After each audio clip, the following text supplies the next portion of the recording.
یا بنی اسرائیل اذکروا نعمتی التی انعمت علیکم وانی فضلتکم علی العالمین واتقوا یوما لا تجزی نفس عن نفس شیئا ولا يقبل منها شفاعة ولا یؤخذ منها عدل ولا هم ینصرون صدق اللہ العظیم۔ رب اشرح لی صدری ویسر لی امری واحلل عقدۃ من لسانی یفقہوا قولی۔ جیسا کہ میں نے عرض کیا تھا، سورہ بقرہ کے 5ویں رکوع سے اور 14ویں رکوع تک تو مسلسل، بلکہ 15ویں رکوع کی بھی پہلی 2 آیات شامل کرنی ہوں گی۔ یہ 10 رکوعوں سے 2 آیات زائد ہیں کہ جن میں خطاب کل کا کل بنی اسرائیل سے ہے۔ البتہ اس میں یہ فرق ہے کہ پہلا رکوع جو ہے وہ ان کو دعوت پر مشتمل ہے، نبی اکرم صلی اللہ علیہ وسلم پر ایمان لانے کی پرزور دعوت۔ بقیہ یہ 9 رکوع جو ہیں یہ ان پر فرد قرارداد جرم ہے جو عائد کی جا رہی ہے۔ ہم نے تمہارے ساتھ یہ احسان و اکرام کیا، تم پر یہ فضل کیا، یہ کرم کیا، تمہیں یہ حیثیت دی، تمہیں یہ مقام دیا، تم نے اس طور سے اپنے اس مشن کی خلاف ورزی کی، اپنے مقام اور مرتبے کو چھوڑ کر اور دنیا پرستی اختیار کی۔ یہ جو 9 رکوع ہیں ان میں بنی اسرائیل کی تاریخ کا تو یوں سمجھیے کہ ایک بہت بڑا حصہ اور نمایاں اس کے فیچرز آئیں گے، لیکن یہ سمجھ لیجئے کہ اصل میں یہ امت مسلمہ کو بھی ایک پیشگی تنبیہ ہے کہ کوئی مسلمان امت جب بگڑتی ہے تو یہ چیزیں اس میں آ جاتی ہیں۔ چنانچہ احادیث موجود ہیں حضور کی، لَيَأْتِيَنَّ عَلَىٰ أُمَّتِي مَا أَتَىٰ عَلَىٰ بَنِي إِسْرَائِيلَ حَزْوَ النَّعْلِ بِالنَّعْلِ۔ میری امت پر بھی وہ سب حالات وارد ہوں گے جو بنی اسرائیل پر آئے، بالکل ایسے جیسے ایک جوتی دوسری جوتی سے مشابہ ہوتی ہے۔ ایک اور حدیث میں فرمایا لَتَتَّبِعُنَّ سُنَنَ مَنْ قَبْلِكُمْ، تم لازماً اپنے سے پہلوں کی پیروی کرو گے۔ اور اس میں اس حد تک بھی آپ نے وضاحت کر دی کہ اگر وہ سابق امت مسلمہ، سابق امت، اگر وہ گوہ کے بل میں گھسی تھی تم بھی گھسو گے، اور اگر ان میں کوئی بدبخت ایسا اٹھا جس نے اپنی ماں سے زنا کیا تو تم میں سے بھی کوئی شقی ایسا ضرور اٹھے گا جو یہ حرکت کرے گا۔ اس اعتبار سے ان رکوعوں کو پڑھتے ہوئے یہ نہ سمجھیے یہ اگلوں کی داستان ہے، پچھلوں کی کہانیاں ہیں، نہیں۔ خوش طرح باشد کے سر دل براں، گفت آیت در حدیث دیگراں، یہ ہمارے لیے ایک آئینہ ہے اور ہمیں ہر مرحلے پر سوچنا ہوگا، دروں بینی کرنی ہوگی، انٹروسپیکشن، کہ کہیں اسی گمراہی میں ہم مبتلا تو نہیں۔ دیکھتے جائیے گا۔ دوسرا نقطہ پہلے سے یہ سمجھ لیجئے، یہ جو 2 آیتیں میں نے 6 رکوع کی تلاوت کی ہیں، بعین ہی یہی 2 آیتیں 15ویں رکوع میں آئیں گی، اور اس کو یوں سمجھیے کہ یہ 2 بریکٹس ہیں۔ 9 رکوعوں کا مضمون ان 2 بریکٹس کے درمیان ہے۔ یہ 2 آیتیں یہاں سے بریکٹ شروع ہو رہی ہیں، وہ 2 آیتیں ان پر بریکٹ ختم ہو رہی ہیں، بعین ہی وہی آیات۔ ایک آیت میں تو شوشے کا بھی فرق نہیں، دوسری آیت میں صرف ترتیب بدلی ہے، مضمون وہی ہے۔ اس کے مابین جو کچھ ہے، اس سے باہر یہ جو 5واں رکوع تھا، اس کے مضامین گویا کہ ضرب کھا رہے ہیں بریکٹ کے اندر کے سارے مضامین سے۔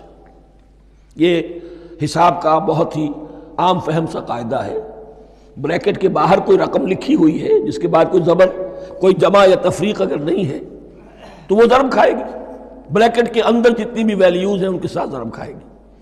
تو گویا کہ ہر قدم پر حضور پر دعوت، ایمان لانے کی دعوت اس پورے معاملے میں موجود ہے، اس لیے کہ اس میں بعض آیتیں ایسی آ گئی ہیں، ایک زیادہ نمایاں ایک کم نمایاں، جن سے کچھ لوگوں کو مغالطہ ہوا یا کچھ لوگوں نے فتنہ پیدا کیا جان بوجھ کر۔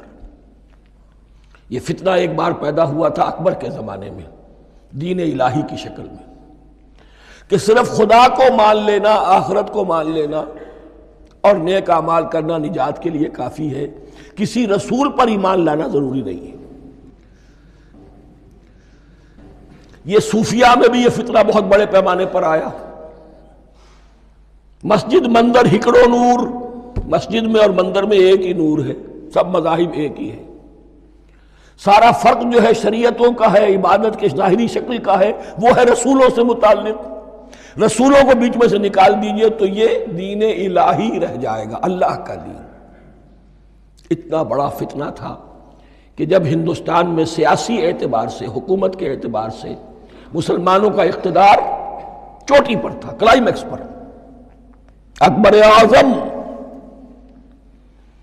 اس وقت یہ دین الہی کا فتنہ اٹھا کہ دین محمدی کا اب دور ختم ہو گیا، وہ 1000 سال کے لیے تھا، 1000 سال پورے ہو گئے، اب الف ثانی ہے، دوسرا 1000 سال ہے، اس کے لیے نیا دین ہے، اسے دین اکبری بھی کہا گیا اور دین الہی بھی کہا گیا۔ اور اس میں ایک آیت آئے گی جس سے استدلال کیا ہے کچھ لوگوں نے۔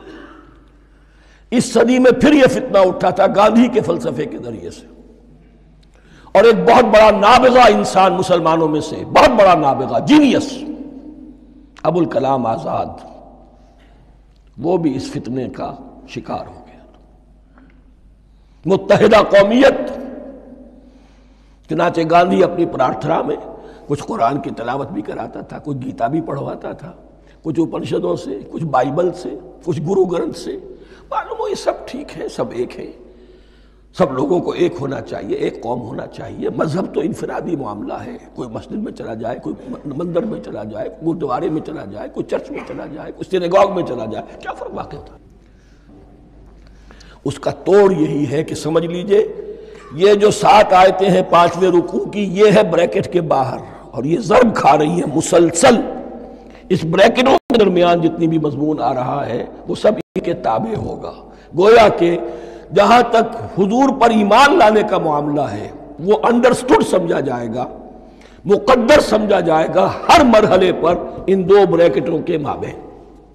اب چلیے بسم اللہ۔ یا بنی اسرائیل اذکروا نعمتی التی انعمت علیکم وانی فضلتکم علی العالمین، اے اسرائیل کی اولاد، یاد کرو میرے اس انعام کو جو تم پر ہوا، اس کی وضاحت میں کر چکا ہوں، لیکن یہاں جو الفاظ آ رہے ہیں بہت زوردار، وانی فضلتکم علی العالمین، میں نے تمہیں فضیلت عطا کی تمام جہانوں پر۔ یہاں ایک قاعدہ نوٹ کر لیجئے، عربی نحو کا قاعدہ یہ ہے کہ کہیں ظرف جس میں کوئی شے ہے، ظرف کی جمع لے لیتے ہیں، مراد ہوتا ہے مظروف، ظرف کے اندر جو شے ہے اس کی جمع۔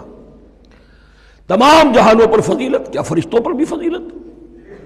نہیں، جہان والوں پر، تمام اقوام عالم پر تمہیں فضیلت عطا کی، یہ مطلب ہے اس کا۔ تمام عالموں پر، تمام جہانوں پر، یعنی تمام جہان والوں پر، اس انسان عالم انسانیت کے اندر جتنے بھی مختلف گروہ ہیں، نسلیں ہیں، طبقات ہیں، ان میں فضیلت۔ وَاتَّقُوا يَوْمًا لَا تَجْزِي نَفْسٌ عَن نَفْسٍ شَيْئًا، میں عرض کر چکا ہوں، اب تیسری مرتبہ پھر عرض کر رہا ہوں، اصل شیخ آخرت، محاسبہ آخرت، یہ مستحضر ہوگا تو انسان سیدھا رہے گا۔ کس میں کمزوری آ جائے، ضعف آ جائے تو باقی ایمان باللہ، ایمان بالرسالت، یہ نہ معلوم کیا کیا شکلیں اختیار کر لیں۔ دیکھیے اس آیت کے اندر 4 اعتبارات سے محاسبہ آخرت کا زور ہے۔ وَاتَّقُوا يَوْمًا، ڈرو اس دن سے، لا تجزی نفس عن نفس شیئا، جس دن کوئی جان کسی دوسرے کے کام نہ آ سکے گی، ولا يقبل منها شفاعہ، اور نہ کسی سے کوئی سفارش یا شفاعت قبول کی جائے گی، کیٹیگوریکل ڈینائل، ولا يؤخذ منها عدل، نہ کسی سے فدیہ قبول کیا جائے گا، ولا هم ينصرون، اور نہ انہیں کوئی مدد مل سکے گی۔ ہم نے طرح طرح کے عقیدے، شفاعت باطلہ کا تصور، اہل عرب سمجھتے تھے ہمیں یہ فرشتے جو ہے خدا کی بیٹیاں ہیں، یہ لات اور منات اور عزا، ہم نے ان کے بت بنا رکھے ہیں، پوچھتے ہیں یہ اپنے ابا جان سے اللہ کی بیٹیاں ہیں نا، لاڈلی بیٹیاں، چھڑا لیں گے ہمارے ہاں بھی تصور ہے اولیاء اللہ چھڑا لیں گے۔ یا شفاعت باطلہ، خود حضور کی شفاعت کے بارے میں جو غلط تصورات ہیں، ایک شفاعت حقہ ہے، اس کی وضاحت کا یہ موقع نہیں ہے، وہ آیت الکرسی پہ جب ہم پہنچیں گے انشاءاللہ تعالیٰ اسی سورہ مبارکہ میں تو اس کی وضاحت بھی ہوگی۔ یہ سارے جو ہم نے جو گھڑ رکھے ہیں خیالات، ان کی نفی اس آیت کے حوالے سے کی۔ وَاتَّقُوا يَوْمًا لَا تَجْزِي نَفْسٌ عَن نَفْسٍ شَيْئًا، کوئی انسان دوسرے انسان کے کام نہیں آ سکتا۔ وَلَا يُقْبَلُ مِنْهَا شَفَاعَةٌ، کسی جان کی طرف سے کوئی سفارش قبول نہیں ہوگی۔ وَلَا يُؤْخَذُ مِنْهَا عَدْلٌ، نہ کوئی فدیہ قبول کیا جائے گا۔ وَلَا هُمْ يُنصَرُونَ، نہ انہیں کوئی مدد مل سکے گی۔ اب اس کے بعد اللہ تعالیٰ کے احسانات اور ان کی طرف سے جو ناشکریاں ہوئی ہیں ان کی بڑی تفصیل کے ساتھ اب بات چلے گی، تفصیل نہیں تیزی کے ساتھ۔ یہ واقعات کئی 100 برس کے ہیں، لیکن ایک تو یہ کہ ان کی تفاصیل مکی صورتوں میں آ گئی ہیں، سب سے زیادہ سورہ اعراف میں ملیں گی، اور بھی کئی صورتوں میں آپ کو مل جائیں گی۔ یہاں پر تو پے بپے، جیسے کہ ایک قرارداد جرم کسی پر کی جاتی ہے تو اس میں سب گنوائے جاتے، تم نے یہ کیا، یہ کیا، یہ کیا۔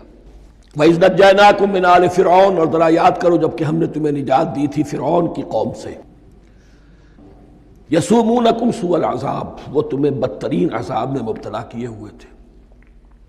يُذَبِّحُونَ أَبْنَاءَكُمْ وَيَسْتَحْيُونَ نِسَاءَكُمْ، تمہارے بیٹوں کو ذبح کر ڈالتے تھے اور تمہاری عورتوں کو زندہ رکھتے تھے۔ عورتیں تو پھر ان کے کام آتی تھی، گھر میں کام کاج کے لونیاں بنتی تھی، گھروں میں ڈال لیتے تھے، لیکن لڑکوں کو، اور یہ 2 موقع پر ہوا ہے بنی اسرائیل کے ساتھ، یہ بعد میں انشاءاللہ اس کی تفصیل آئے گی۔ وَفِي ذَلِكُمْ بَلَاءٌ مِّن رَبِّكُمْ عَظِيمٌ، اور یقیناً اس میں تمہارے رب کی طرف سے تمہارے لیے بڑی آزمائش تھی۔ وَإِذْ فَرَقْنَا بِكُمُ الْبَحْرَ، اور یاد کرو جب کہ ہم نے تمہارے لیے سمندر کو پھاڑ دیا یا دریا کو پھاڑ دیا۔ یہ ایک مختلف فی بات ہے کہ کس جگہ سے کراس کیا تھا بنی اسرائیل نے ایجپٹ سے سینائی پیننسولا آنے کے لیے، جزیرہ نما سینا میں۔ ایک رائے یہ کہ دریائے نیل کو کراس کر کے گئے ہیں، لیکن یہ بات غلط ہے، دریائے نیل تو مصر کے اندر ہے، وہ کبھی بھی مصر کی حد نہیں بنا۔ کسی کی رائے یہ ہے کہ جو خلیج سویز ہے، بحر قلزم جو ہے ریڈ سی، وہ اوپر جا کر 2 کھاڑیوں میں تبدیل ہو جاتا ہے، خلیج عقبہ مشرق کی طرف اور خلیج سویس مغرب کی طرف، اور ان کے درمیان میں یہ سینائی پیننسولا جو ہے یہ تکون ہے، جیسے ہندوستان بھارت تکون ہے ایسے یہ پیننسولا ہے، انڈین پیننسولا، سینائی پیننسولا۔ اور یہ سویس کینال تو بعد میں بنی ہے، خلیج سویس اور میڈیٹرینین بحیرہ روم کے درمیان یہ کچھ چھوٹی چھوٹی، اگرچہ چھوٹی تھی سمندر کے لحاظ سے، بہت بڑی بڑی جھیلیں تھیں، اور ان جھیلوں ہی کو پھر جوڑ جوڑ کر درمیان میں جو خشکی تھی اس کو کاٹ کر سویس کینال بنائی گئی ہے۔ تو اب تو یہ مسلسل ایک رابطہ ہے، لیکن معلوم ہوتا ہے کہ یا تو خلیج سویس کو کراس کیا ہے حضرت موسیٰ علیہ السلام نے، اور یہی میری رائے زیادہ یہی ہے، اس لیے کہ کوہ طور جو ہے وہ اس پیننسولا کی ٹپ پر ہے، نیچے ہے یہاں، جہاں پر پھر ان کا قیام رہا اور جہاں پھر حضرت موسیٰ کو 40 دن کے لیے کوہ طور پر بلا کر اور پھر انہیں تورات دی گئی ہے۔ تو معلوم ہوتا ہے کہ جو خلیج سویز ہے اسے کراس کیا ہے۔ کراس کس طرح کیا ہے کہ حضرت موسیٰ کے عصا کی ایک ضرب سے سمندر پھٹ گیا۔ فَكَانَ كُلُّ فِرْقٍ كَالطَّوْدِ الْعَظِيمِ، دونوں طرف چٹانوں کے مانند پہاڑ کی طرح جو ہے وہ سمندر کھڑا ہو گیا، اس کے راستے سے یہ نکل گئے۔ اور پھر جب فرعون اور اپنا لشکر لے کر جب آیا ہے، اس نے سوچا ہم بھی نکل جائیں، وہ غرق ہو گئے، اس لیے کہ دونوں طرف کا پانی آپس میں مل گیا۔ یہ تھی کیفیت، اور معجزانہ کیفیت تھی، یہ کوئی فطرت کے یا نیچر کے اصول کے مطابق بات نہیں تھی، اور میں عرض کر چکا ہوں، آپ کو بتا چکا ہوں معجزہ کسے کہتے ہیں۔ وَإِذْ فَرَقْنَا بِكُمُ الْبَحْرَ فَأَنْجَيْنَاكُمْ، جب ہم نے تمہارے لیے یا تمہارے ساتھ سمندر کو پھاڑ دیا، تمہارے لیے، تمہارے گزرگاہ بنانے کے لیے، تو تمہیں تو نجات دے دی۔ وَأَغْرَقْنَا آلَ فِرْعَوْنَ وَأَنْتُمْ تَنْظُرُونَ، اور تمہاری نگاہوں کے سامنے فرعون کے لاؤ لشکر کو غرق کیا، تم دیکھ رہے تھے، یہ گزر چکے تھے، اس ساحل پر کھڑے ہیں، ادھر سے یہ داخل ہوئے ہیں اور پانی دونوں طرف سے آ کر مل گیا اور یہ غرق ہو گئے۔ وَإِذْ وَعَدْنَا مُوسَىٰ 40 لَيْلَةً، اور یاد کرو پھر جب کوہ طور پر ہم نے موسیٰ کو 40 دن کے لیے بلایا۔ ثُمَّ اتَّخَذْتُمُ الْعِجْلَ، ان کی غیر حاضری میں تم نے بچڑے کی پرستی شروع کر دی، اسے معبود بنا لیا، من بعد ہی، اس کی غیر موجودگی میں، وانتم ظالمون، تم بہت بڑا ظلم تھا جس کا ارتکاب کیا، ان الشرک لظلم عظیم، عظیم ترین ظلم جو ہے وہ شرک ہے، اور شرک جلی کی یہ شکل کہ بچڑے کو پوج رہے ہیں۔ ثم عفونا عنکم من بعد ذلک، پھر ہم نے تمہیں اس کے بعد بھی معاف کیا، یہ ہمارا کرم رہا ہے، ہماری رحمت رہی، من بعد ذلک لعلکم تشکرون، تاکہ تم شکر کرو۔ وَإِذْ آتَيْنَا مُوسَى الْكِتَابَ وَالْفُرْقَانَ لَعَلَّكُمْ تَهْتَدُونَ، اور یاد کرو جب کہ ہم نے موسیٰ کو کتاب اور فرقان عطا فرمائی۔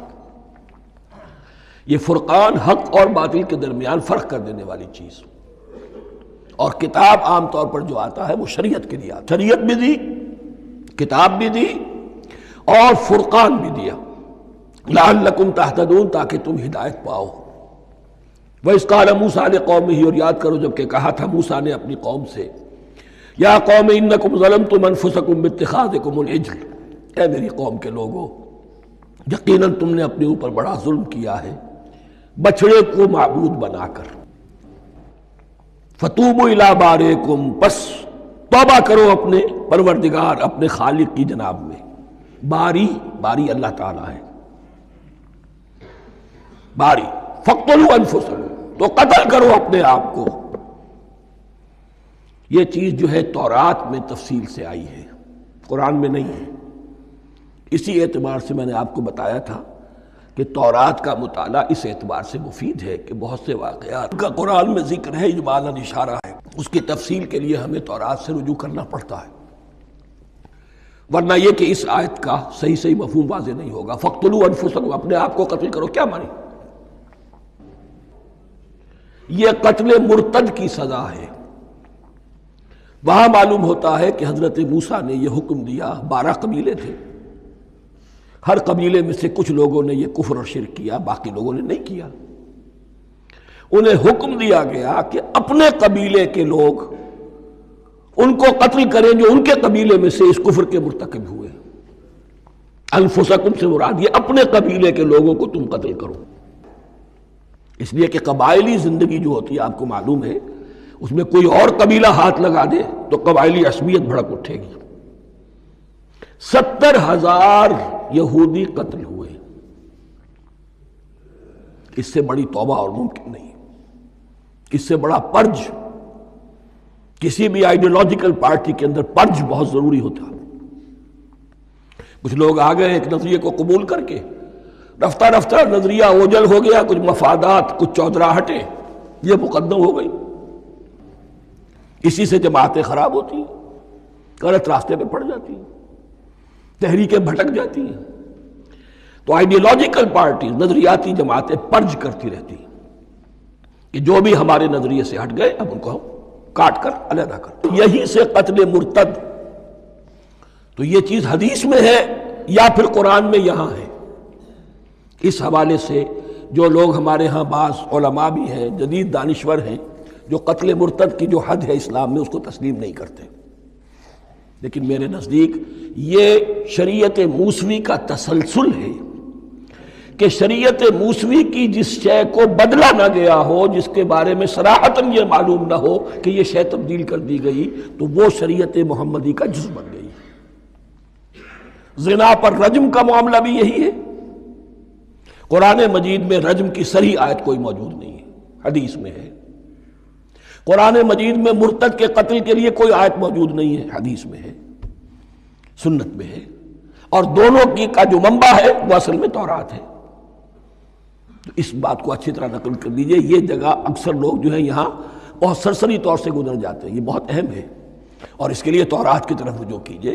70,000، 6 لاکھ کل تھے جب یہ مصر سے نکلے ہیں، 6 لاکھ تھے۔ کتنے عرصے کے بعد پیننسولا پہنچے ہیں، سینائی پیننسولا میں اور طور میں، کچھ اور ان کی تعداد بڑھ گئی ہوگی، لیکن یہ کہ ان میں سے 70,000 کو قتل کیا اپنے ہاتھوں سے۔ ہر قبیلے نے اپنے جو مرتد تھے ان کو اپنے ہاتھ سے قتل کیا۔ فَتُوبُوا إِلَىٰ بَارِئِكُمْ فَاقْتُلُوا أَنفُسَكُمْ ذَلِكُمْ خَيْرٌ لَكُمْ عِندَ بَارِئِكُمْ، یہی تمہارے لیے تمہارے رب کے نزدیک بہتر بات ہے۔ فَتَابَ عَلَيْكُمْ، تو اللہ نے تمہاری توبہ قبول کر لی۔ توبہ قبول کس طرح ہوئی؟ یہ تزکیہ ہوا ہے امت کا کہ ان میں سے جن لوگوں نے اتنی بڑی غلط حرکت کی ہے ان کو کاٹ کر، ذبح کر کے، ان کو قتل کر کے پھینک دیا گیا۔ انہ هو التواب الرحیم، یقیناً وہ تو ہے ہی بہت توبہ کا قبول فرمانے والا اور بہت رحم فرمانے والا۔ وَإِذْ قُلْتُمْ يَا مُوسَىٰ لَن نُّؤْمِنَ لَكَ حَتَّىٰ نَرَى اللَّهَ جَهْرَةً، ایک اور واقعہ ان کی تاریخ کا۔ اور یاد کرو جب کہ تم نے کہا تھا اے موسیٰ ہم تو تمہاری بات نہیں مانیں گے۔ ایمان کے بعد جب لام کا حرف آئے تو اس کے معنی صرف تصدیق کے ہوتے ہیں۔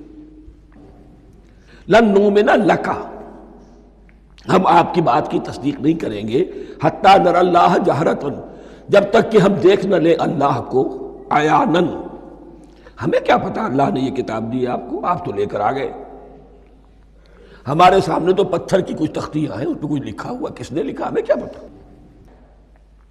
اب دیکھیے ایک حضرت موسیٰ کی خواہش تھی رب ارنی انظر الیک، وہ کچھ اور شے تھی۔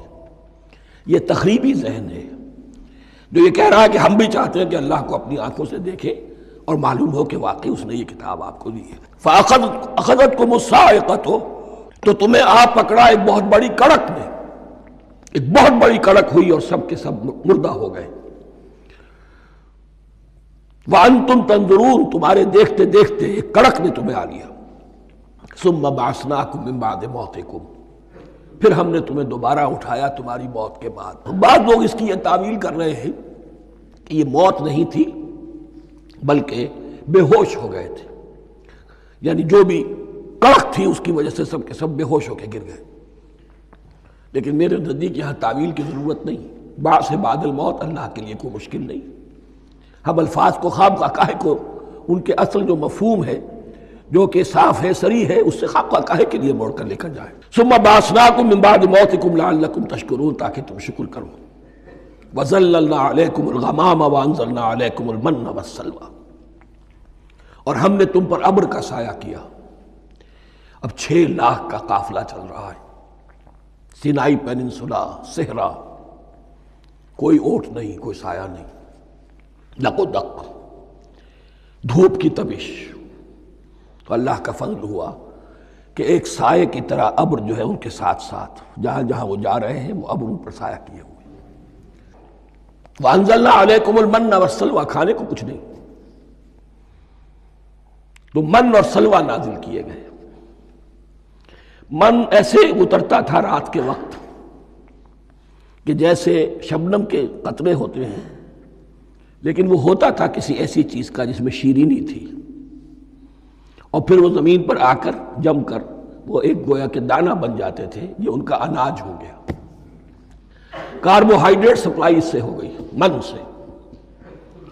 اور سلوہ ایک خاص قسم کا پرندہ بٹیر کی شکل کا جو بے پناہ بڑی تعداد میں ان کے بڑے بڑے جھنڈ آتے تھے شام کے وقت، اور وہ ان کے ڈیرا جہاں ہوتا تھا اس کے گرد وہ اتر آتے تھے، اور رات کی تاریکی میں یہ آسانی سے ان کو پکڑتے تھے، ان کو کھاتے تھے بھون کر، اور یہ ان کی پروٹین ہو گئی۔ پوری غذا جو ہے اللہ تعالیٰ نے ان کو فراہم کر دی۔ وَأَنزَلْنَا عَلَيْكُمُ الْمَنَّ وَالسَّلْوَىٰ كُلُوا مِن طَيِّبَاتِ مَا رَزَقْنَاكُمْ، کھاؤ ان پاکیزہ چیزوں کو جو ہم نے تمہیں عطا کی ہیں۔ وَمَا ظَلَمُونَا، ہم نے تو ان پر کوئی ظلم نہیں کیا، وَلَٰكِن كَانُوا أَنفُسَهُمْ يَظْلِمُونَ، لیکن وہ خود ہی اپنے اوپر ظلم ڈھاتے رہے، ہر قدم پر نافرمانی اور ناشکری۔ اس کی بھی ناشکری آگے آ جائے گی چل کر، من و سلوہ سے بھی ناشکری کی انہوں نے۔ وَإِذْ قُلْنَا ادْخُلُوا هَٰذِهِ الْقَرْيَةَ فَكُلُوا مِنْهَا حَيْثُ شِئْتُمْ رَغَدًا وَادْخُلُوا الْبَابَ سُجَّدًا وَقُولُوا حِطَّةٌ نَغْفِرْ لَكُمْ خَطَايَاكُمْ، اور یاد کرو جب کہ ہم نے تم سے کہا تھا اس شہر میں داخل ہو جاؤ اور پھر کھاؤ اس میں سے بافراغت جہاں سے چاہو جو چاہو، لیکن دیکھنا دروازے میں داخل ہونا جھک کر، اور کہتے رہنا مغفرت مغفرت مغفرت، ہم تمہاری خطاؤں سے درگزر فرمائیں گے۔ اس آیت کو سمجھنے کے لیے ذرا تاریخی بات سمجھ لیجئے۔ صحرائے سینا میں آنے کے بعد اور یہ جو کتاب تورات انہیں مل گئی تھی اس کے بعد حضرت موسیٰ علیہ السلام کے ہی زمانے میں انہیں جہاد اور قتال کا حکم ہوا۔ اس سے پوری قوم نے انکار کر دیا، یہ سورہ مائدہ میں آئے گا۔ اس پر اللہ تعالیٰ نے ایک سزا مسلط کر دی ان پر کہ 40 برس تک اسی صحرا میں بھٹکتے پھریں گے۔ اگر یہ ابھی قتال کرتے، جہاد کرتے، تو پورا فلسطین ان کے ہاتھ پر ابھی فتح کرا دیتے، لیکن چونکہ انہوں نے بزدلی دکھائی ہے، اب سزا یہ ہے فَإِنَّهَا مُحَرَّمَةٌ عَلَيْهِمْ 40 سَنَةً يَتِيهُونَ فِي الْأَرْضِ، اب 40 برس تک یہ اسی صحرا میں بھٹکتے پھریں گے، اور ارض فلسطین جو ان کے لیے ارض موعود تھی وہ ان پر حرام کر دی گئی 40 سال کے لیے۔ اس 40 سال کے عرصے میں حضرت موسیٰ کا بھی انتقال ہو گیا، حضرت ہارون کا بھی ہو گیا، اور اس عرصے میں ایک نئی نسل پیدا ہوئی۔ وہ جو غلامی کا داغ اٹھائے ہوئی نسل آئی تھی مصر سے، جن کے اندر مورل کیریکٹر جو ہے وہ بہت کمزور ہو جاتا ہے، وہ پوری نسل ختم ہو گئی، نئی نسل اب پیدا ہوئی۔ 40 برس صحرا میں پیدا ہوئے، یہی پلے بڑھے، ان میں اب ایک جذبہ تھا۔ حضرت موسیٰ کے پھر جو خلیفہ تھے یوشع ابن نون، جوشوا، تورات میں ان کا نام جوشوا ہے، یوشع، ان کی سرکردگی میں اب بنی اسرائیل کی اس نئی نسل نے قتال کیا، جنگ کی، اور پہلا شہر جو فتح ہوا وہ اریحا۔ آج بھی وہ شہر جو ہے جیریکو جو آپ دیکھتے ہیں خبروں کے اندر آتا ہے بار بار، اریحا اس کا پرانا نام ہے، یہ شہر فتح ہوا، اس فتح کی بات کا تذکرہ ہو رہا ہے۔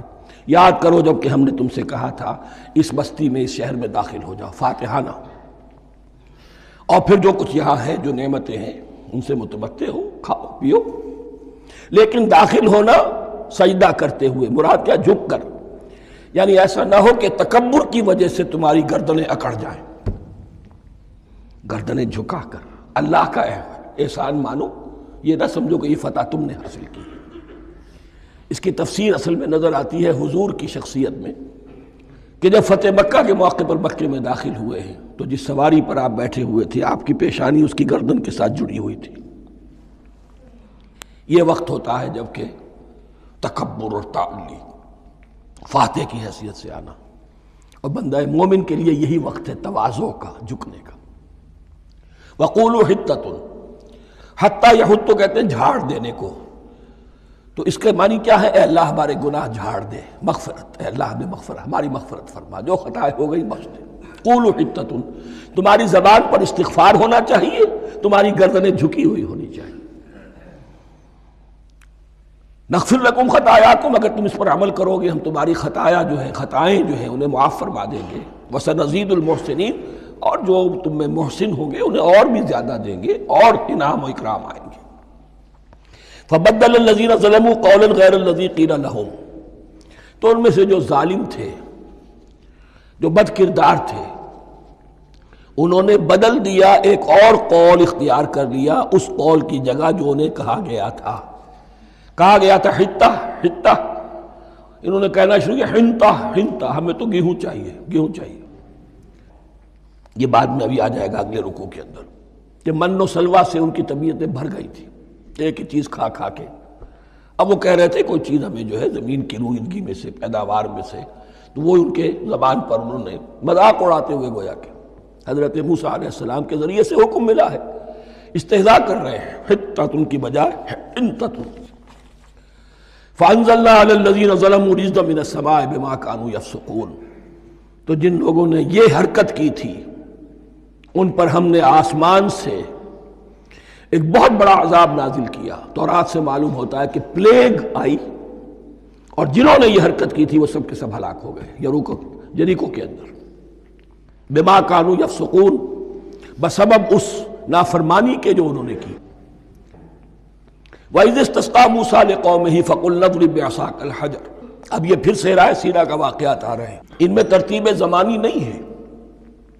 اریحا کی فتح جو ہے حضرت موسیٰ کے بعد ہے، لیکن اب یہاں پہ پھر ابھی وہ جو صحرائے تیہ میں جب بھٹک رہے تھے پھر اس کا ذکر ہے۔ وَإِذِ اسْتَسْقَىٰ مُوسَىٰ لِقَوْمِهِ فَقُلْنَا اضْرِب بِّعَصَاكَ الْحَجَرَ، اور جب کہ موسیٰ کی قوم نے موسیٰ سے پانی طلب کیا، اب صحرا میں آپ کو معلوم ہے جہاں پڑاؤ تھا اب وہاں پانی نہیں ہے، 6 لاکھ ہو 7 لاکھ ہو، کتنے افراد ہو، پانی چاہیے۔ وَإِذِ اسْتَسْقَىٰ مُوسَىٰ لِقَوْمِهِ فَقُلْنَا اضْرِب بِّعَصَاكَ الْحَجَرَ، تو ہم نے کہا کہ اپنے عصا سے ضرب لگاؤ چٹان پر۔ فانفجرت منہ اثنتا عشرۃ عینا، تو اس سے 12 چشمے پھوٹ بہے۔ فجر کہتے ہیں کسی شے کے پھٹ کر کوئی چیز برآمد ہو۔ فجر جو ہوتی ہے، فجر کا وقت رات کی تاریکی کا پردہ چاک ہوتا ہے اور سپیدہ سحر نمودار ہوتا ہے۔ فانفجرت منہ اثنتا عشرۃ عینا، تو 12 چشمے پھوٹ بہے۔ قد علم کل اناس مشربہم، یہاں اناس سے کیا مراد ہے؟ ہر قبیلہ، ہر قبیلے نے اپنا گھاٹ معین کر لیا۔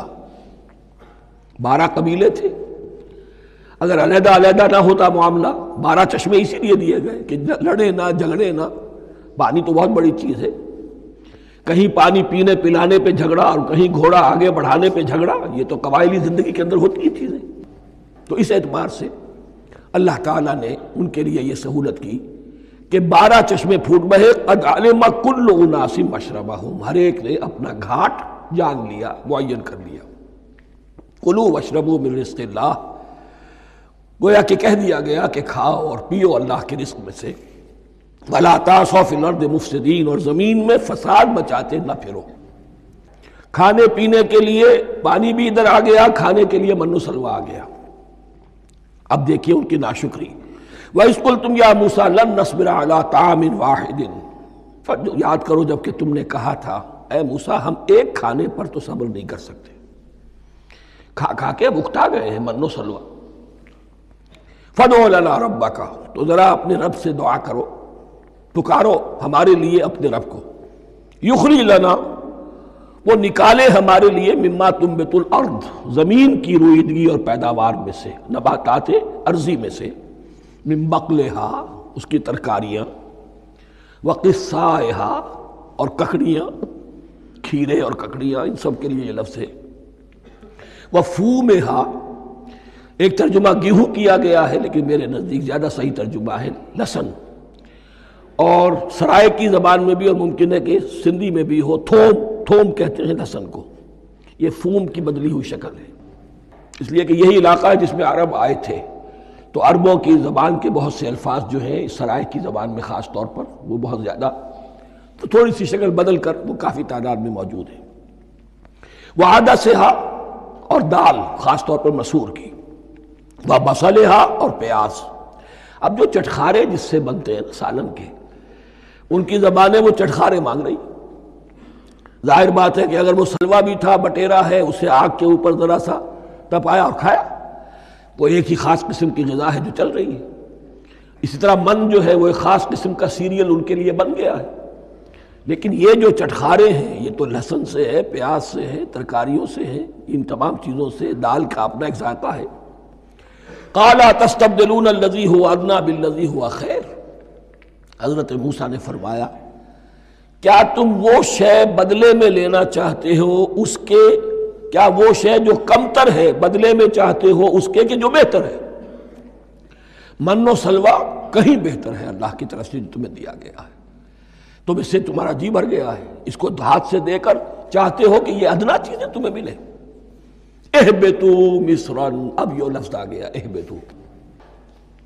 اب ظاہر بات ہے یہ آسمان سے زمین پر اترنے کے لیے لفظ نہیں ہے اہبطوا، یہاں اس کا ترجمہ صحیح ہوگا سیٹل ڈاؤن سم ویئر۔ اگر زمین کی یہ چیزیں چاہیے تو کہیں سیٹل ہو جاؤ اور کاشت کرو، بیج ڈالو، آبیاری کرو، یہ ساری چیزیں تمہیں مل جائیں۔ اہبطوا مصرا، کہیں سیٹل ڈاؤن ہو جاؤ، کہیں اتر پڑو کسی بستی میں، کسی علاقے میں۔ فَإِنَّ لَكُمْ مَا سَأَلْتُمْ، تمہیں مل جائے گا جو کچھ کہ تم نے مانگا۔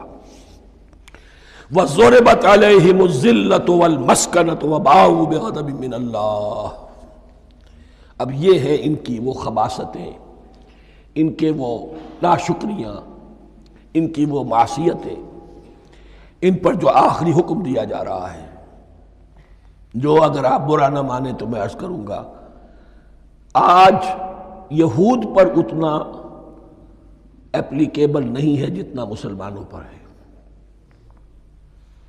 ضربت علیہم الذلۃ والمسکنۃ وباؤوا بغضب من اللہ، ذلت اور مسکنت، کم ہمتی ان پر تھوپ دی گئی۔ ضربت علیہم، it was heaped upon them، the humiliation was heaped upon them.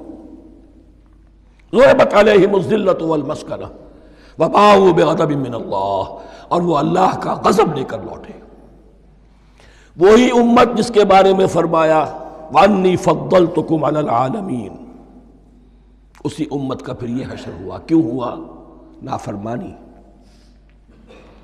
تمہیں کتاب دی تھی کہ تم پیروی کرو، تمہیں کتاب دی تھی کہ اسے قائم کرو۔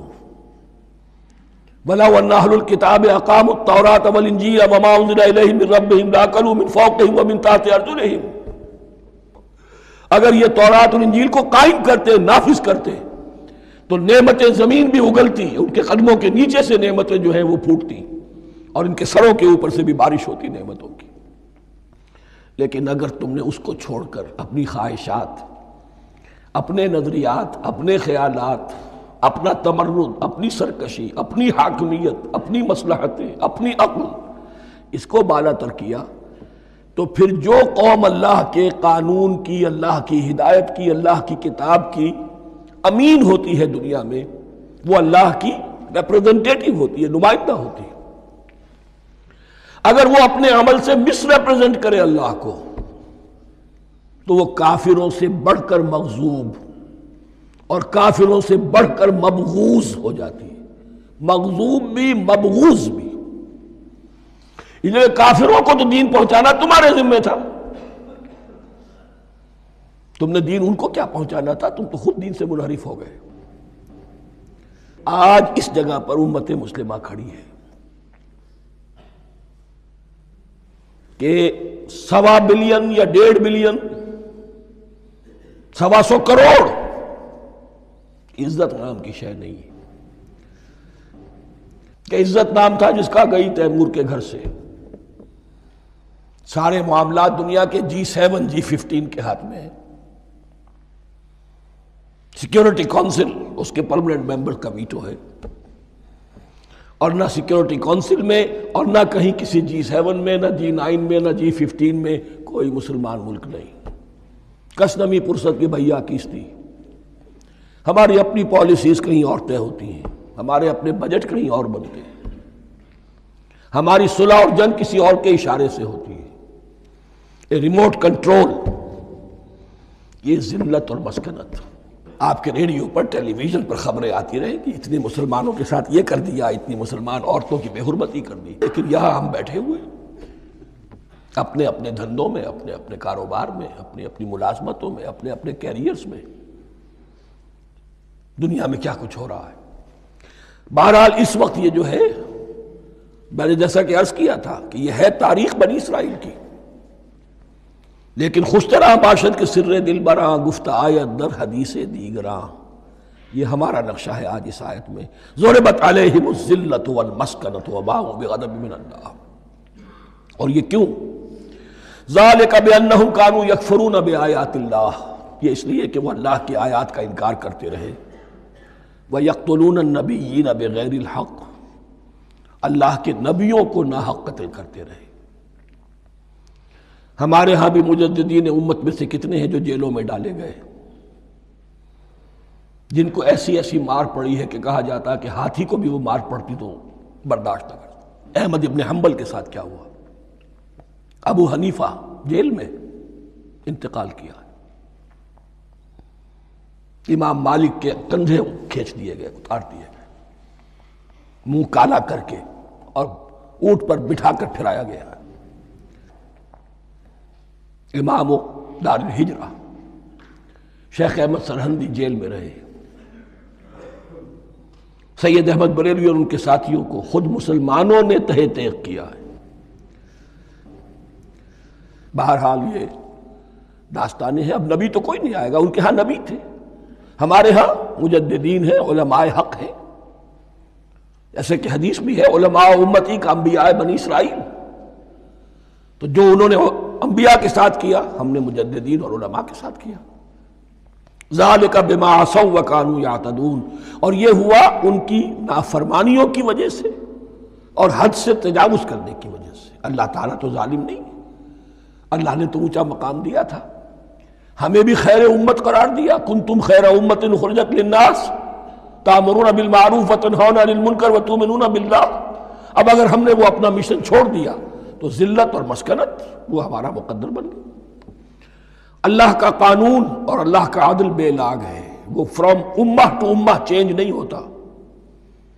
سنت اللہ جو ہے لن تجد لسنت اللہ تحویلا ولن تجد لسنت اللہ تبدیلا.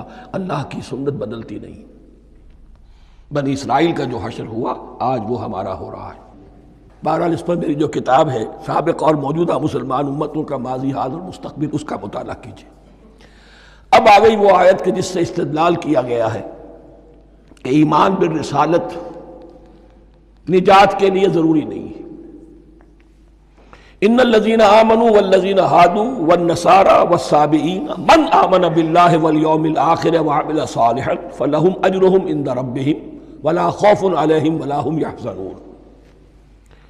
یقیناً جو لوگ ایمان لائے، اور اس سے مراد ہے جو ایمان لائے حضور پر، محمد پر صلی اللہ علیہ وسلم، والذین ہادوا اور جو یہودی ہو گئے، والنصارى اور نصرانی، والصابئین اور صابی وہ لوگ تھے عراق کے علاقے میں رہتے تھے جو کہتے تھے کہ ہم دین ابراہیمی پر ہیں، لیکن ان کے ہاں بھی بہت کچھ بگڑ گیا تھا. جیسے حضرت ابراہیم کی نسل حضرت اسماعیل کی نسل بگڑ گئی تھی تو اس طرح وہ بھی بگڑ گئے تھے. ستارہ پرستی زیادہ تر ان کے ہاں تھی. من آمن باللہ والیوم الآخر، جو کوئی بھی ایمان لایا اللہ پر اور یوم آخر پر، وعمل صالحا اور اس نے عمل کیے اچھے، فلہم اجرہم عند ربہم تو ان کے لیے محفوظ ہے ان کا اجر ان کے رب کے پاس. ولا خوف علیہم ولا ہم یحزنون، اور نہ ان پر کوئی خوف ہوگا اور نہ وہ کسی حزن سے دوچار ہوں گے. ظاہر الفاظ کے اعتبار سے دیکھیے کہ یہاں ایمان بالرسالت کا ذکر نہیں ہے. ویسے تو اگر کوئی اس سے یہ غلط استدلال کرتا ہے تو اس کا پہلا جو اصولی جواب ہے وہ تو یہ ہے کہ ایسی حدیثیں بھی موجود ہے من قال لا الہ الا اللہ دخل الجنہ، تو اس کے کیا معنی ہے؟ صرف کہنے سے جنت میں داخل ہو جائیں گے، کسی عمل کی ضرورت نہیں. جواب یہ دیا جائے گا پورے قرآن کو سامنے رکھو، پورے حدیث کے ذخیرے کو سامنے رکھو. کسی ایک جگہ سے کوئی ایک نتیجہ نکال دینا وہ صحیح نہیں. لیکن اس کے علاوہ وہ اصول جو میں بیان کر چکا ہوں کہ یہ سلسلہ شروع کہاں سے ہوا ہے. 5واں رکوع وَآمِنُوا بِمَا أَنزَلْتُ مُصَدِّقًا لِمَا مَعَكُمْ وَلَا تَكُونُوا أَوَّلَ كَافِرٍ بِهِ. انہیں ایمان کی زوردار دعوت سے تو یہ ساری بات شروع ہوئی ہے. اب فصاحت اور بلاغت کا یہ تقاضا ہے کہ بار بار اس کو دہرایا نہ جائے. وہ بات انڈرسٹوڈ رہے گی، مقدر رہے گی، سمجھی جائے گی کہ ہر جگہ پر وہ موجود ہے، اس لیے کہ ساری گفتگو ہو رہی ہے اسی کے حوالے سے. وَآمِنُوا بِمَا أَنزَلْتُ مُصَدِّقًا لِمَا مَعَكُمْ وَلَا تَكُونُوا أَوَّلَ كَافِرٍ بِهِ وَلَا تَشْتَرُوا بِآيَاتِي ثَمَنًا قَلِيلًا وَإِيَّايَ فَاتَّقُونِ. اس حوالے سے یوں سمجھیے اب اس آیت کو کہ یہاں پر کچھ الفاظ محذوف مانے جائیں گے. ان الذین آمنوا والذین ہادوا والنصارى والصابئین من آمن باللہ والیوم الآخر وعمل صالحا فی ایامہم فلہم اجرہم عند ربہم ولا خوف علیہم ولا ہم یحزنون. ہر دور میں جبکہ ابھی حضرت عیسیٰ نہیں آئے تھے تو جو بھی یہودی تھے اس وقت تک حضرت موسیٰ کے ماننے والے، وہ جو بھی اللہ پر ایمان رکھتے تھے اور نیک عمل کرتے تھے، آخرت کو مانتے تھے، ان کی نجات ہو جائے گی. لیکن حضرت عیسیٰ کے آنے کے بعد ان کو نہیں مانا، اب وہ کافر قرار. لیکن اب حضرت عیسیٰ کے آنے کے بعد جب تک حضور نہیں آئے جو بھی مانتا ہے، لیکن یہ کہ شرط یہی ہوگی کہ اپنے اپنے زمانے میں اصل میں نفی جس بات کی جا رہی ہے وہ یہ ہے کہ یہ نہ سمجھو کہ کسی گروہ میں ہونے سے نجات ہوتی ہے. نجات کسی گروہ میں ہونے کی وجہ سے نہیں ہے، نجات کی بنیاد ایمان اور عمل صالح ہے. کسی رسول پر ایمان لانا اپنے دور کے رسول پر وہ تو لازم ہے، لیکن یہ ہے کہ اس پر ایمان تو لے آئے اور وہ عمل صالح نہیں ہے تو نجات نہیں ہوگی. تو یہ اپنے اپنے دور میں اپنے اپنے زمانے میں ہر امت کے لیے وَلِكُلِّ أُمَّةٍ أَجَلٌ قرآن مجید کے ایک مقام پر آیا ہے. ہر امت کے لیے ایک خاص معین مدت ہے. اس معینہ مدت میں اب ظاہر بات ہے جو لوگ حضور کی بعثت سے پہلے فوت ہو گئے ان پر تو کوئی ذمہ داری نہیں تھی حضور پر ایمان لانے کی. اور ایسے لوگ تھے، ایسے موحدین مکے میں موجود تھے جو یہ کہتے تھے کعبے کے پردے پکڑ پکڑ کر، اے اللہ ہم صرف تجھے پوجنا چاہتے ہیں، صرف تیری بندگی کرنا چاہتے ہیں، لیکن جانتے نہیں کیسے کریں۔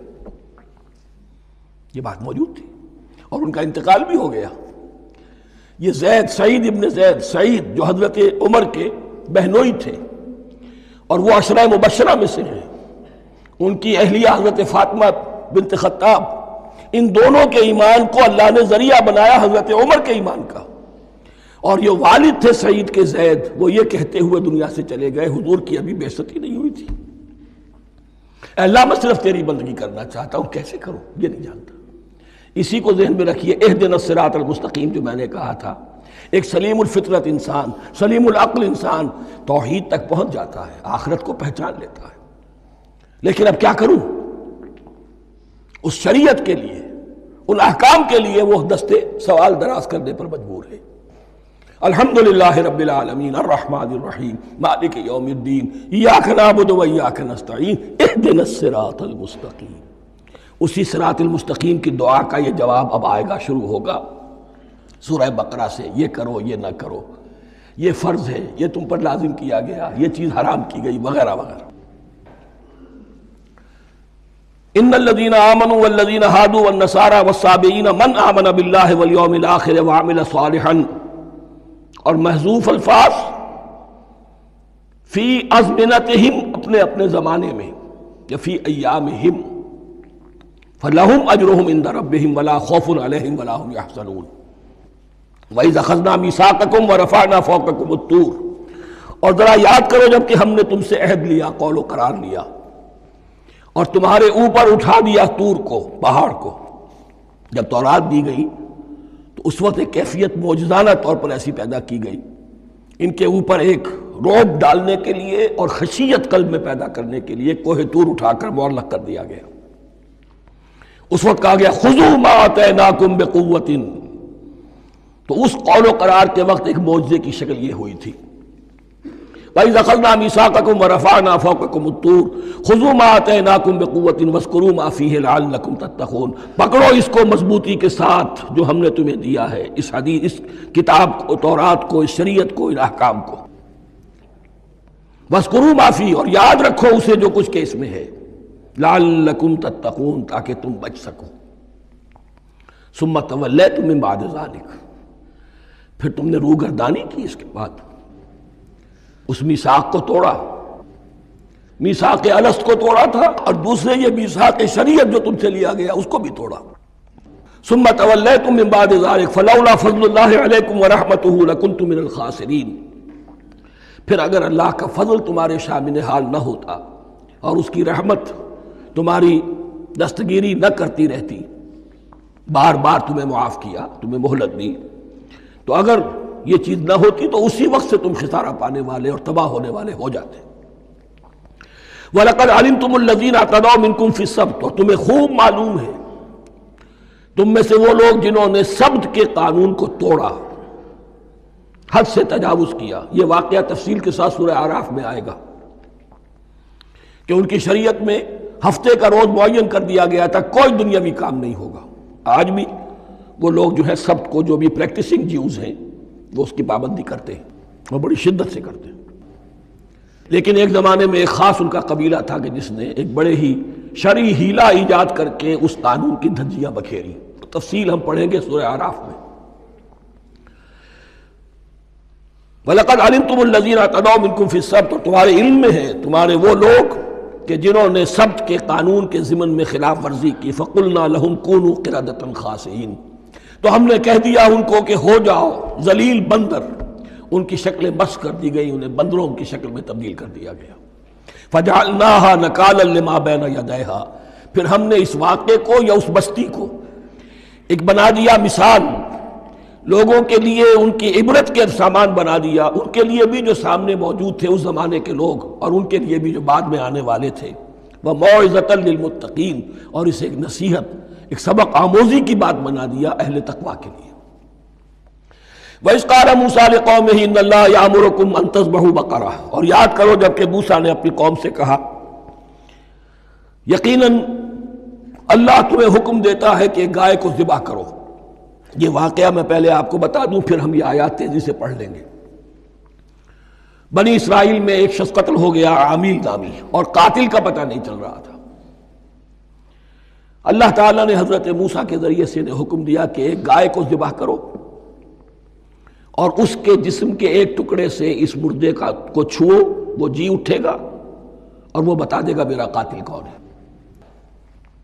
اب یہ کہ یہ معجزات کی شکل ہے جو بار بار آ رہے ہیں، اور سابق اس امت کے اندر معجزات کا آپ کو بہت عمل دخل ملے گا۔ اس میں ایک تو یہ کہ گائے کو ذبح کرنا، وہ گائے کے تقدس کا جو ان کے دل میں ذہن میں تھا، تو ذبح کرنے سے اس کے اوپر بھی گویا کہ ایک تلوار چلائی گئی، اور پھر انہیں دکھا بھی دیا گیا کہ ایک آدمی زندہ بھی ہو سکتا ہے، بعد سے بعد الموت کا بھی ایک نقشہ دکھا دیا گیا انہیں۔ لیکن انہیں جب یہ حکم ملا اور ان کے دلوں کے اندر وہ بچڑے کی اور گائے کی تقدیس جو ہے وہ پلی ہوئی تھی، اب انہوں نے سوال کر کے کسی طریقے سے بچنے کے لیے مین میخ نکالی، کیسی گائے ہو، کیا رنگ ہو، کس طرح کی ہو، کس عمر کی ہو۔ بالآخر یہ کہ جب ہر طرف سے گھیراؤ ان کا ہو گیا اور سب چیزیں جو ہیں ان کے سامنے واضح کر دی گئیں، تب انہوں نے یوں سمجھیے چاروں ناچار بادل ناخواستہ اس حکم پر عمل کیا۔ بس اب ترجمہ کر لیجئے۔ وَإِذْ قَالَ مُوسَىٰ لِقَوْمِهِ إِنَّ اللَّهَ يَأْمُرُكُمْ أَن تَذْبَحُوا بَقَرَةً، اور یاد کرو جب کہ موسیٰ نے کہا اپنی قوم سے کہ اللہ حکم دیتا ہے تمہیں کہ ایک گائے کو ذبح کرو۔ قَالُوا أَتَتَّخِذُنَا هُزُوًا، انہوں نے کہا کیا آپ ہمارے ساتھ کوئی ٹھٹھا کر رہے ہیں، مذاق اڑا رہے ہیں، یہ کیا بات آپ کہہ رہے ہیں؟ قَالَ أَعُوذُ بِاللَّهِ أَنْ أَكُونَ مِنَ الْجَاهِلِينَ، فرمایا میں اللہ کی پناہ طلب کرتا ہوں اس سے کہ میں جاہلوں میں سے ہو جاؤں، کہ میں ان دین کے معاملات کے اندر استہزاء اور تمسخر کو شامل کر دوں۔ قالوا ادع لنا ربک یبین لنا ما ہی، اب انہوں نے کہا اچھا ایسی بات ہے تو ذرا اپنے رب سے دعا کیجئے کہ وہ ہم پر واضح کر دے کہ وہ کیسی ہو۔ قال انہ یقول، حضرت موسیٰ نے فرمایا اللہ تعالیٰ فرماتا ہے انہا بقرۃ لا فارض ولا بکر، وہ ایک ایسی گائے ہونی چاہیے کہ جو نہ بوڑھی ہو نہ بالکل بچھیا ہو، عوان بین ذالک، ان کے بین بین ہو۔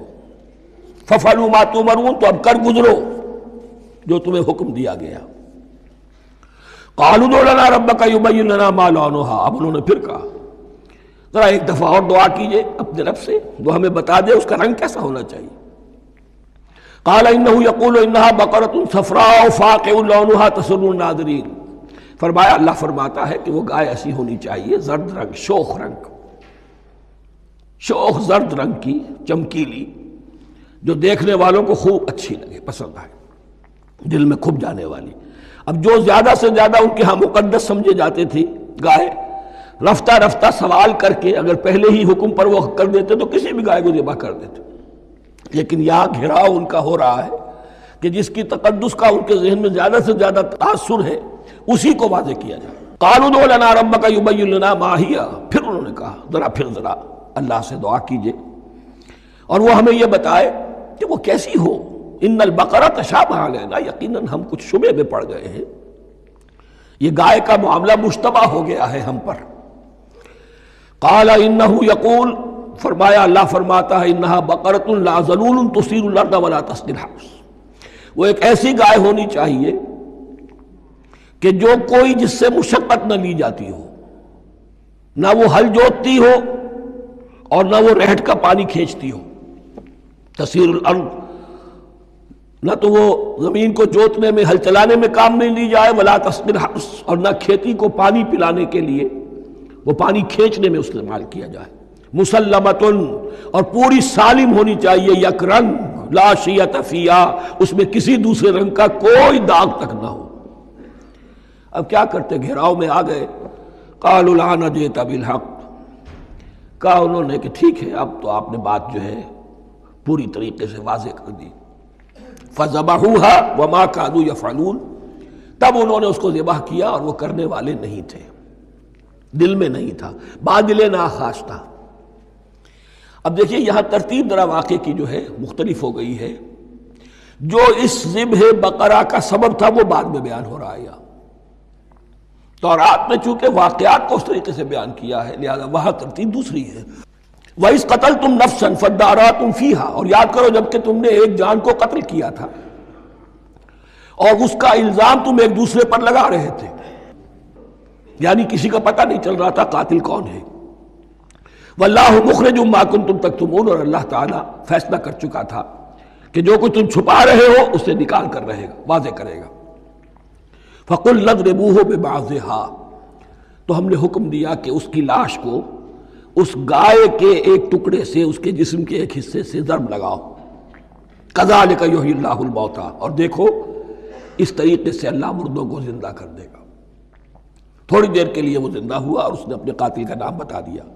وَيُرِيكُمْ آيَاتِهِ لَعَلَّكُمْ تَعْقِلُونَ، اور وہ تمہیں دکھاتا ہے اپنی آیات تاکہ تم عقل سے کام لو۔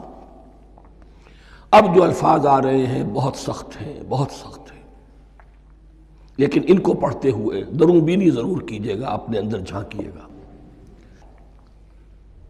ثُمَّ قَسَتْ قُلُوبُكُمْ، پھر تمہارے دل سخت ہو گئے۔ جب دین میں ہیلے بہانے نکالے جانے لگے اور ہیلوں بہانوں کے ذریعے سے شریعت کے احکام سے بچا جائے، اللہ کو دھوکہ دینے کی کوشش کی جائے، اس کا جو نتیجہ نکلتا ہے وہ دل کی سختی ہے۔